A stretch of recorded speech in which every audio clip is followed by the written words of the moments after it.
Hello, and thank you for signing up. You know me, this is Miss Lady. So I thought that I would start us off with a bang. You want to know what I go through daily? Well, I hear voices in my head, and I'm going to let you in on that, okay? So let's go ahead and talk about it, all right? So I also want to talk about how perfect I am with all the voices in my head, okay? I know you got voices too. It's okay. Your secret is safe with me. Something that has been stuck in the back of my mind for a little while now, and let's just call this confessions and lies and oh my surprise. So in this episode of Confession, Lies, and Oh My Surprise, let's talk about being perfect, because I am sugar, I am sweet, and I am everything neat. And I got a lot of rage pent up inside me, and I cannot wait to get it out on the first person who walks my way and says the first thing wrong with me is, and I'm about to say, okay, I'm just kidding, because I'm a lady. I'm a lady. I'm sugar. I'm sweet. And like I said, I'm everything neat. So let me put myself back together. Okay. I just want to tell you who just spoke out just now. That was the voice in the back of my head that I'm pretty sure that every one of us has. And it's really weird sometimes, because I will sit here and I will think about things, and then I will hear a counter voice in my head. And that counter voice in my head would say something almost as if there is a second voice in my head. And I'm going to tell you, when I was growing up, I thought I was absolutely crazy. I thought I was crazy. Until I grew up a little bit more and I understood that I have a conscience. I got a conscience. I don't even know what a conscience really is, like all that much. I have been discovering this voice in the back of my head, because, I would think things, and sometimes I would think other things, but those other things wasn't quite as what I was thinking initially. And they say you crazy if you answer yourself. Well, I don't answer myself out loud for sure, but sometimes I do for sure. And I'm pretty sure you guys do too. If there's nobody else around, I'll go, what is this? Oh my goodness. Okay. All right. Oh, that bastard deserved it. Well, yep. You know what? That's okay. Cool. I don't, I'll ask myself a question and I'll go, I don't know. Let me just see. And you know what? When I was younger, I had so many things running through my head. I had so many things running through my head that my head wouldn't stay quiet. And I would listen to all of this jibber jabber in my head. But when it came to focusing, I just needed to speak out loud, because I needed to hear something in the voices that I heard in my head. But it's like I'm not really hearing other voices in my head. It's literally me thinking and can't stop, and my brain is on overdrive. And it's because when you're younger, you have so many things thrown at you at once. And then I saw the movie Pinocchio, and it all made sense. So Jiminy Cricket was the conscience of Pinocchio. So when I got a little bit older, I started associating the second voice in my head that said, no, don't go down that way, because it might not be a good idea. Or, I think that I will take this chance, even though I don't feel like I really can do it, but I'm going to go out on a limb and I'm going to do it. And so I motivated myself, or I protected myself, or I second guessed myself. But it was myself. I knew it was myself. I wouldn't sit here and say, so-and-so made me do it. Like the voices in my head made me do it. Do it. Because sometimes I don't listen to the little voice in the back of my head. And sometimes that little voice be saying some crazy crazy stuff. Like, what the heck? What the heck? What in the world was I thinking? And then I think to myself, I wasn't really thinking. But then as I got a little bit older, see, because yeah, I grew up being Muslim, but I also didn't. I grew up sometimes with Baptist people. I grew up sometimes with Jehovah's Witness people. I grew up sometimes with people who didn't know what was what, and they just believed in spirituality. I met, as I'm pretty sure everybody else has, a lot of different people and a lot of different faiths. And so in my heart, I believed in Islam because nothing else really made sense to me. I'm a sensible person. I'm like analytical. And I like straight lines. But I understand sometimes lines aren't always straight.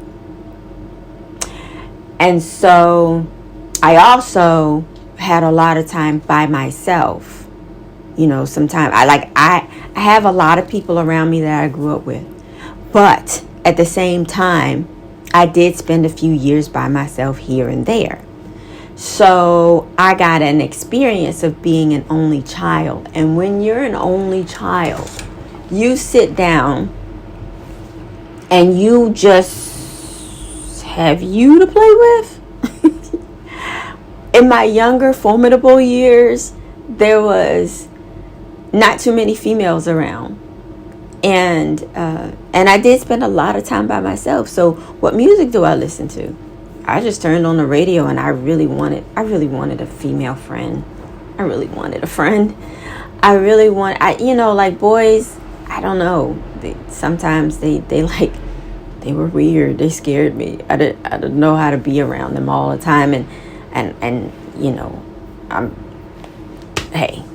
they're boys. Okay, so they're different. And I wanted a girlfriend, and I wanted, you know, somebody who I could hang out with and play dolls with and everything. But that really wasn't my story. So I just went ahead and I turned the radio on, and I listened to different ladies on the radio, and I just, you know, I did it that way. I was like, oh, okay, it's a female voice. I felt like I was close to another female. And I felt satisfied with that. And then I also got a chance to ask myself if I really liked this music. And if I didn't like the song, then I would turn it. But sometimes I just wanted another female to be around. And so I would just listen to the song whether or not I liked it or not. And I don't remember the name of the songs, and I don't remember what they sang. I just knew it was another female voice around. Being around so many boys. There's a lot of boys. And so I spent a lot of time in my room by myself when I had a room, or in the house by myself when there was nobody else around. When I say nobody else around, I mean me being a single child. So I spent a lot of time in the house by myself when I was little. But, you know, growing up way back then, we had latchlock kids and stuff like that. You know, growing up in the early 80s and stuff like that, that was normal. So yeah, I spent a lot of time by myself. I had and the only person that kept me true company, it wasn't even really, I don't think I ever really paid too much attention to the voice in the back of my head, because I used to think that the voice in the back of my head was always me. But then I got a little bit older, and I started diving back into my religion. Well, not back into my religion, into my religion. And I realized that it was good of me not to always listen to that voice in the back of my head, because sometimes that voice was wrong. That voice used to tell me, if you did this, then you'll get that. And I'll say it like this. So if I had a choice to make whether I go left or go right, then sometimes I would pick left. Sometimes I would pick right. But I never really knew until a bitter end which one I was going to pick, because a voice in the back of my head would tell me to go right. But then I would think that I would need to go left. So the voice in the back of my head said, you should go right. And then I would go right, and then I would be wrong. And sometimes I would say, oh man, I should have listened to myself. So that's the lesson right there. I should have listened to myself. So why am I saying I should listen to myself? Because that other voice in the back of my head was a counter voice. Now I learned that you really do have a just watching the Saturday cartoons and stuff, you really do have a voice, an angel on your right and a devil on your left. Oh my gosh. Because, well, it's not really right and left, but still, they're there. So I learned in Islam, oh my goodness, I am assigned a literal guardian angel that is there to write everything down that I do, and also to help me go the right way. And I'm also assigned a Jinn, who necessarily isn't evil or good, so that is supposed to be there as a challenger. So, I guess to lead me the wrong way, right? And then I have me, who is little old me, just hi everybody.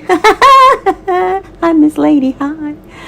But then I have an inner me, and my inner me is my nafs, and my nafs is like that basic primal thing that pushes us all. Like, so me, lady, you, man, you bop me on the head, I go with you, we do whatever, I like this is great, yeah.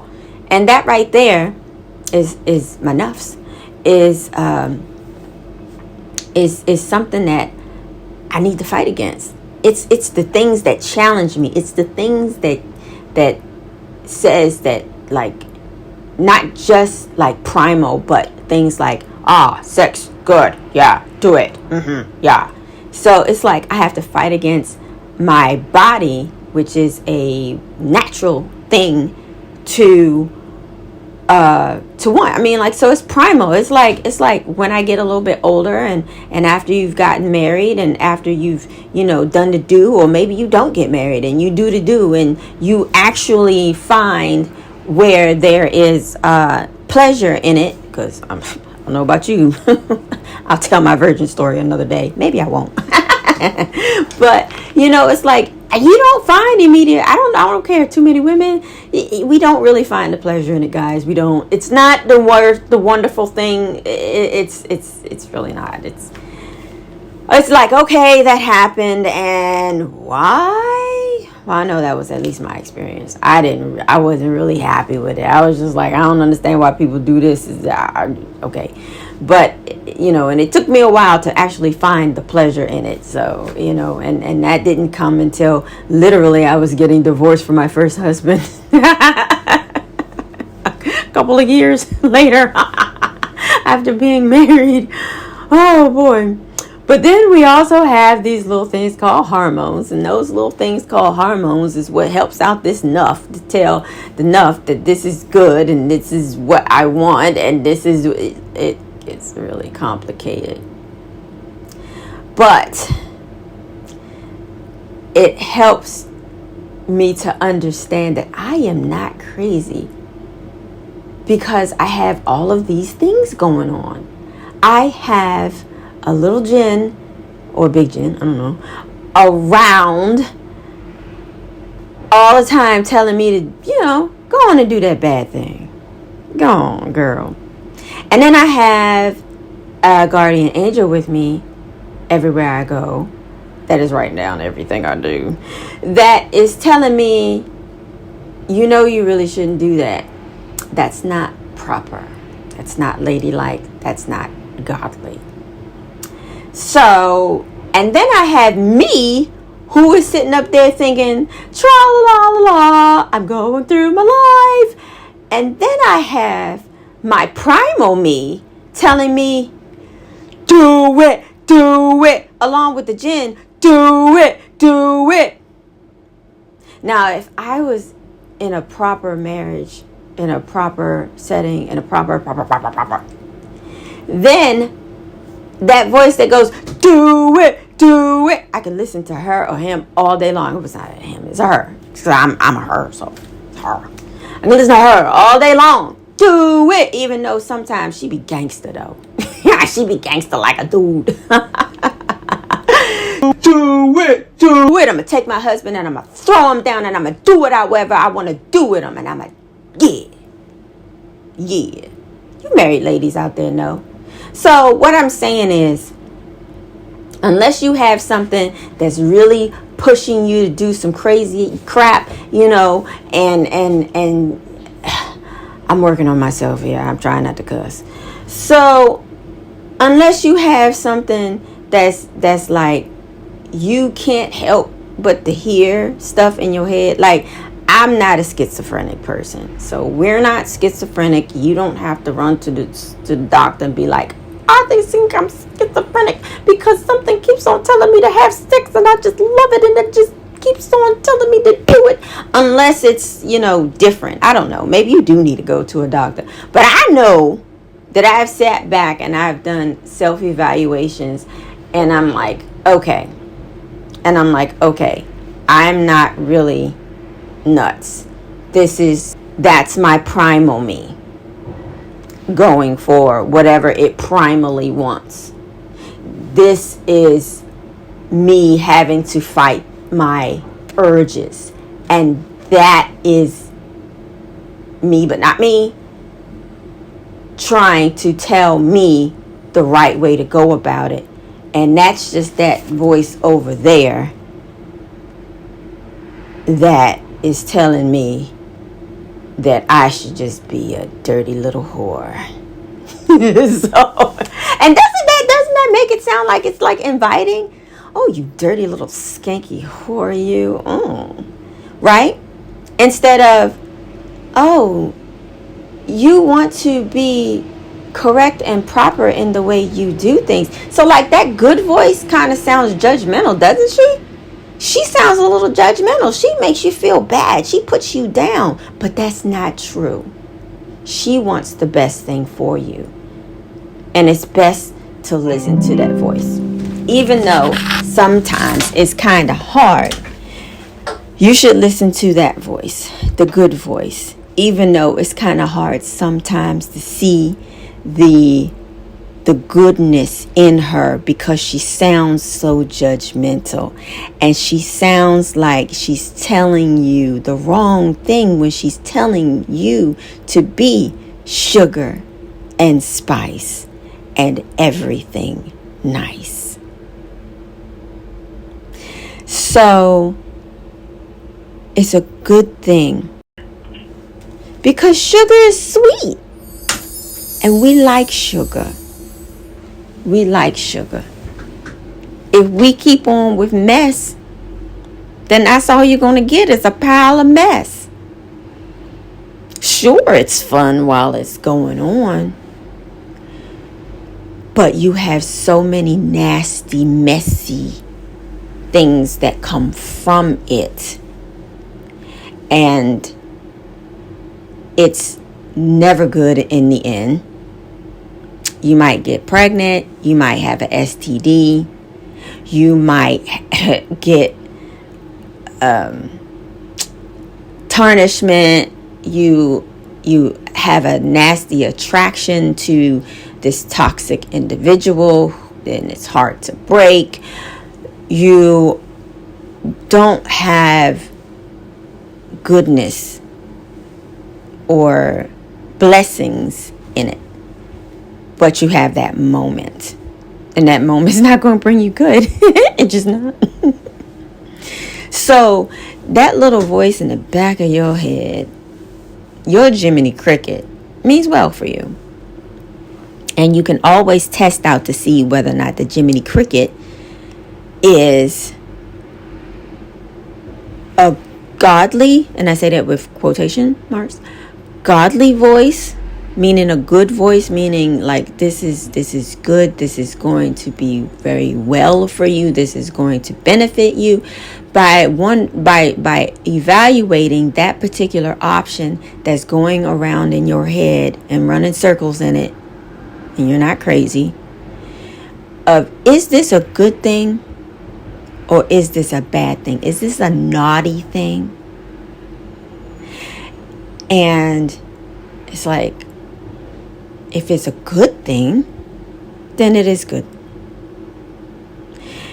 If it is a naughty thing, like naughty could be, oh, you're being bad, you're being mischievous, you're being skanky, you're being a whore.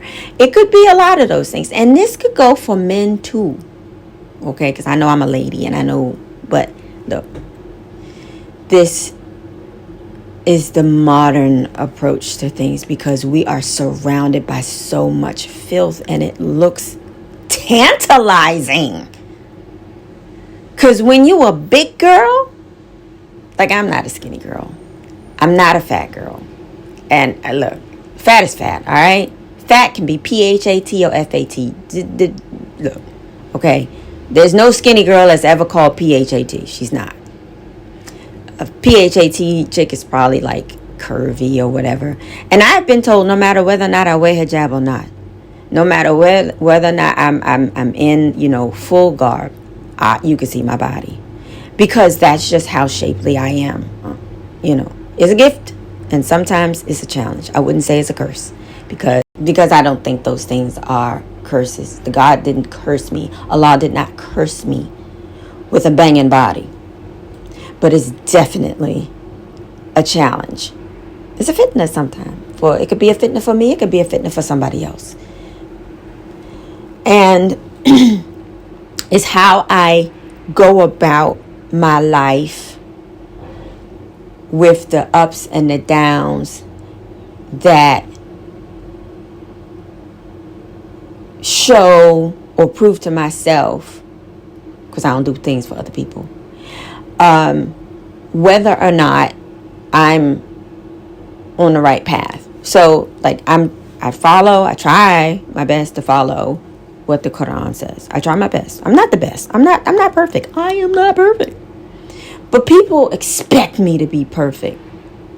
And I know there are a lot of different women out there. There are a lot of Muslim women out there who I know that can identify with that. You're expected to walk out and be the most pious, most natural, most nicest, most wonderful thing ever. You're supposed to be sugar, sweet, everything neat. But guess what? I'm not. I'm human. I have pitfalls. And I try my best to carry myself as best as possible. And sometimes my best just don't look like it when I'm walking around on that particular day, that it ain't the best. And that's okay, because it's my path. And forget everybody else in their judgmental nature. And I try to do whatever I can do, because I'm not perfect. Because I got all of these things going on in my head. I'm not crazy. I'm not schizophrenic.